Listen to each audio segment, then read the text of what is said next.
Well, welcome back, everybody. Welcome to Between the Seasons, the mini series from Why Does It Feel So Wrong to Be Human at Work? Of course, I'm Chris Lee, and today, as always, I'm joined by my co-host here, Pinaki Kathieri. Hey, everyone. We're joined, as always, by our fearless producer, Bree Bardos. Hello, everyone. And I'm excited, Pinaki, because our guest today is the inimitable Amanda Todd, who, of course, is Senior Director of Strategic Communications at Temporal Technologies. Amanda, welcome. I'm so happy to be here. Thanks for having me. This is super exciting. So, Bree, as I ask in every episode, what's going on? What are we doing here today? All right. So today I am going to be reading you guys a post on Reddit. I was scouring through and knowing we have Amanda here and knowing that, one of your topics that you focus on and specializes is clarity and communications. I was really out there looking on Reddit for posts that were relevant to that or people asking questions, asking for advice. And I found this post today that I think is a really good one for this episode. Someone's asking a question. There's a lot of people on Reddit asking, what KPIs should I even be reporting in internal comms? And so let's kick off with today's post, which is titled Meaningful Measurement. Why is it so hard? I'm trying to define meaningful KPIs for our exec level reporting. Currently, we have email click rate, unique users on the intranet, and attendance at our town halls. I feel like these are not useful measures, and I'm looking at other things to include. So what do you report on? We have a monthly dashboard with 3 key numbers in it, so no space for qualitative data. And I'm of the view of just because someone attends a town hall doesn't mean they understood it or were fully present for all of it. Like, I want to link back to business goals, but doing this in 3 figures each month is tough. I've explored things like monthly town hall survey completion rate, time to read messages, rate of comments, reactions per intranet article, and I've made myself dizzy overthinking this. Our channels are mainly intranet, email, and town halls. I also have a wider IC dashboard where we track more detailed information, including most popular article, email, most commented, etc. But I really want to identify 3 key department metrics for reporting to our leadership. So, what do you guys think? What is your first reactions and thoughts? My first reaction is, ooh, this is a great question and so common. Yes, It is. I agree. It always happens. Yeah. It is really difficult, I think, to quantify internal comms because people communicate so differently, get information so differently, and to kind of do it all quantitatively, I think is also a tough thing. And also, as internal comms, you're like affecting all different aspects of the organization. So like, how do I know if I did something over here affected stuff totally somewhere else, right? Yeah, Amanda or Chris, have you like faced this as well? I have some ideas. I mean, it's an interesting conundrum that internal comms practitioners and leaders fall into all the time because you get caught in this trap where the empirical data isn't sufficient enough and the qualitative data is too fuzzy. So then how then do you convince your leadership of the value of your function? And for me, the answer is not ever very simple, but it is a mixture of both things. And, as Bree started out this episode, I am a person who's very passionate about clarity. There is research that suggests that if you can tie your data, both empirical and qualitative, to clarity, that then is an indicator of business performance. So the issue that these comms people run into all the time is it's not enough to know that someone is accessing your information, right? Like that's a leading indicator that at least the information you're sending is getting to where it needs to go, right? So like click rates, Slack, participation in town halls, et cetera. But it doesn't tell you what they're doing with that information. And so that therein lies the gap. Chris, I don't know if you have anything to add to that. No, or a disagreement. No, I actually agree with everything you said. I said actually as though normally I wouldn't agree with everything you say, but no, I think one of the things that's most important, I think in this post, Bree, they had mentioned that they're trying to develop meaningful KPIs for their exec level reporting. And I think a lot of times people in the internal communications space, we get caught up in a lot of metrics that are meaningful to us in terms of, the effectiveness of the comms themselves. But there's so many types of metrics that C-suite honestly really doesn't care that much about. So we've talked about this in the past, Pinaki, and I just think, things like click-through rates, opens, these kind of things are very important for us in internal comms. But in terms of what kind of behaviors is it driving, what kind of a swing is it leading to in terms of building the brand and the culture? These are the more meaningful metrics that I think internal comms have to be aware of and have to be prepared to come to the table with. And exactly like you said, Amanda, I think clarity is so important. And I always love to say, and anyone's ever heard me speak before, you're going to get tired of this phrase, but it's this idea of erring on the side of trying to be comprehensible instead of trying to be comprehensive. Comprehensive, I think, in HR circles is so tempting because you have this opportunity in this email and you want to say everything you possibly can, but the more comprehensive you try to be instinctively, I think the less likely it is that people who are generally time poor are going to be able to, first of all, understand and prioritize what are the key messages I'm supposed to take away from this. And then secondly, even just opening it, I think can just be a real barrier if it looks like there's not a real TLDR approach to it. That's so fun. I kind of like smiling here because both of the things that both of you have said have like kind of resonated into some of the frameworks that I've been thinking about for measurement of internal comms. Actually, I have been thinking about, but this has been something that we've been doing or putting into practice for a while, and it's still isn't easy. But it breaks it down into two things. One was what Chris said about like what's important to your audience or who you're presenting these metrics to, right? It has to kind of tie into what they're looking to achieve in their business goals. So as I said earlier, it's like I did something here that affected this here. That's their business goal. And we need to kind of create a tie into that. And also, we don't want to be like so comprehensive where we're just showing everything. And at the same time, I've always been kind of meshing this over like marketing and like sales funnels, right? Because in marketing world and in sales world, there's like a definitive end to it, right? It's like we're trying to get people to buy at the end of the day, which makes it easy for them, but difficult for internal comms because we're trying to get people to do so many different things.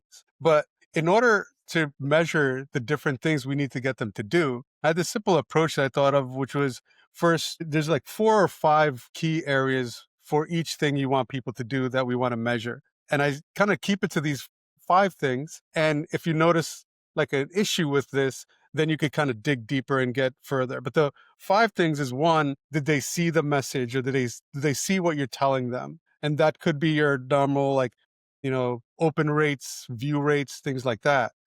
The next is, did they understand what you sent them? And we could postulate some things like read time, time at attendance, how long you were there at that event. There's that like click through rate. If it's a video, how long you watched that video, things like that. The third one is, did they engage? Did they like comment or did they raise their hand or did they ask a question at the town hall? Things like that. Did they engage with it? And then did they act? Did they do the final outcome that you wanted that communication to do? Because all of your communication should have a call to action. And then after all of that is like, did we actually impact that outcome that we were looking to impact all the way at the end of the day? It's still complicated, but these are kind of like 5 things. I kind of just I try to get like one piece of like metric for each of these to kind of show where people are in that continuum.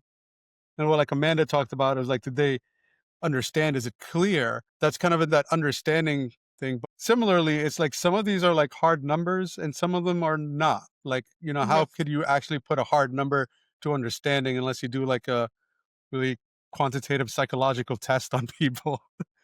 I don't think we want to do that yet. Yes, and I mean, I think the framework you give is super actionable, right? It's a great way to break things down, but I still don't know that it solves the problem in this Reddit post this person is trying to solve, which is like, how do I convince my leadership that this matters? And part of that, the answer is you have to make it matter to them. Like you have to find the metrics. So looking at the company strategy, if they don't have one, you need to go helping them build that. Absolutely. So you can then tell that story and strategy. Otherwise, you're kind of bunk. Like you're never going to convince your leadership if you're not tying yourself to the strategy. So, company strategies tend to have 3 to 5 major buckets, big bets. And again, I think the framework that Panaki laid out is perfect because it does separate this into leading indicators, which are like, did people get the information? What did they do with it? What can we tell about those things? To lagging indicators, which is what I really think is the meat and potatoes of this post. How do we know? So clarity, there's a bunch of new research I think Gallup has come out with now that will give you that. I've built indices called the Clarity Index. This measures across 5 different pieces of strategy. We embed this into our employee strategy. We sort of ask, how clear are they on the strategy? How clear are you on your role here, on your growth, on the culture, and a bunch of different things. So that's one thing. And there's a bunch of research about that. And the second thing is, at the end of the day, exec teams care about money. They care about the costs. And especially today, like more than ever, they care about the dollars. And so one thing that's very expensive is people, headcount. The longer that people are at that business, the more break even you're going to get.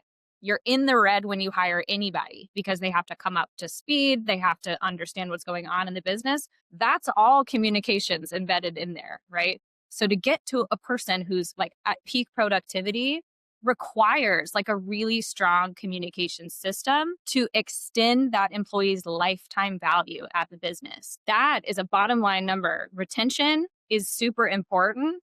Attrition is very expensive. And so if you can make those cases together after applying this framework that Panaki laid out, and then also focusing on, are we being really clear and can we measure how clear people are on our direction as a business? And then how long are they staying here? That means something you're doing in the communication is pretty good, that you can actually tie costs, dollars to, that any executive is going to go, oh, so you're not just a mailbox here. You actually have strategy in mind. You're not just a mailbox.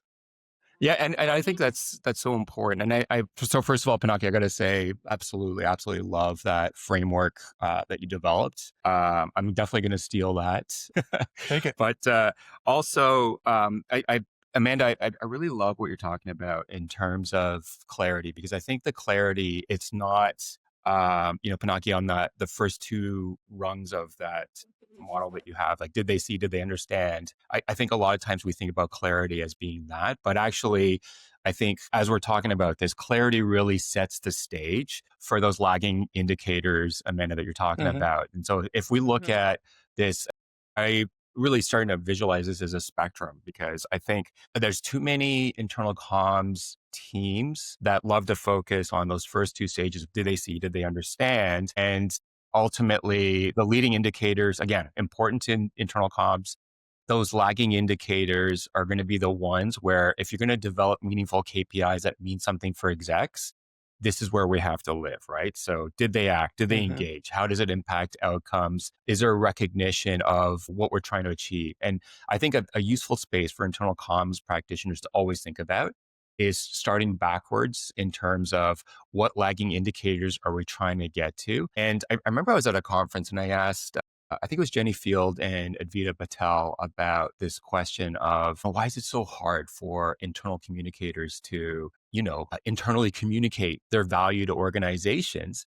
And I think in large part, a reality that we have to think about is the fact that too many organizations under-resource and under-index in terms of understanding the value that internal comms folks have. And so I talk to so many teams that describe themselves as small but mighty, and it's tiresome, or this idea of getting a seat at the table. And I think for all of us, if you're joining this podcast and you happen to be in the internal comms space, I think a real important starting point is exactly what Amanda was talking about, and those last stages, Panaki, that you're talking about, in terms of start with the lagging indicators, develop KPIs for those lagging indicators, and then that's going to be the love language that's going to last you. And I love what you said about lifetime value in terms of this is what C-suite wants to hear about, not click-through rates. Yeah. Panaki, I don't want to take up too much air, but I want to land this plane really quick because it's so important that internal comms people understand this. There's a selfish metric, frankly, you should be reporting on, if not to the exec team, at minimum to your boss, because name me another team or another person or another function that ships more work than internal comms. Constant shipping, messaging, writing, building. I mean, it is every day, nonstop. And not to mention, internal comms people live their work in public. So everything you ship has an eyeball on it. That is tiring. It's exhausting. Everyone has an opinion about it. But you should be touting everything that you ship. Because if you really did aggregate all those numbers, not only are you showing how productive you are as a person, because I know you are. These are some of the hardest working people in the business. So you should own that for yourself. But then, yeah, to Chris's point, like it compounds over time. So, right, you want to see how much stuff you're shipping. You apply that framework that Panaki's saying, and then look at how it works 3, 4, 5, 6 months later. That's really going to be your like aggregation of all of that productivity that you're creating. Man, we could just keep talking about this one. The one thing I'll kind of like add to what both of you said, which I realize we might have not like chatted about, but when you're the person who gave this post was looking to have like one dashboard, and it kind of like it's kind of when you have one dashboard, it kind of washes out like things for other people. What I've seen our clients do that are very successful is they have like individual meetings with different leaders. And it's not that they have one dashboard, but they have like, they're knowing what these individual leaders are caring about, and their metrics are speaking to that. And they're doing this over and over again. So it's kind of like on a quarterly or a monthly basis. It's like, here are the initiatives that we worked on last month for you. Here's the metrics to that. What's coming up next? So we could kind of keep working on the future of that. So consider you have like your main high level metric that talks to what like Amanda and Chris just talked about, these like lagging indicators.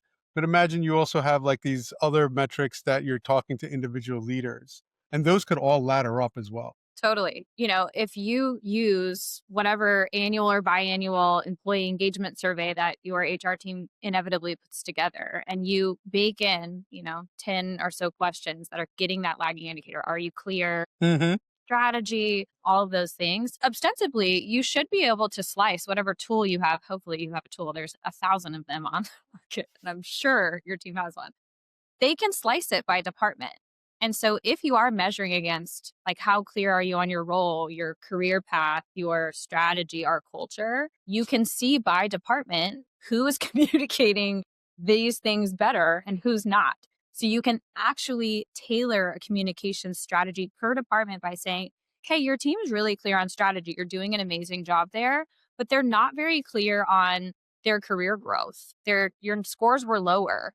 When you're doing your all hands meetings, you really should be focused on those things and partnering with your HR team to then go build out whatever is necessary there. That's adding extreme value on an individual basis to executives in a way that like is very hard to do otherwise. So I love that. fantastic. I think we covered a really good gambit here. I think we need to get you on as a guest in one of our full episodes, because I don't think this between the seasons episode is going to do justice. I think you bring a lot of really important insights that I think will resonate with communications teams, but also leadership teams alike. Amanda, I want to really thank you for your thoughts on this Reddit post. It's just it's fantastic to hear some of the insights, especially I love your points about a focus on clarity, because I think clarity is not just about understanding, but it's really understanding what that word clarity means and how does it show up in terms of the outcomes of different initiatives. And I think it's just a more attractive way to talk to leadership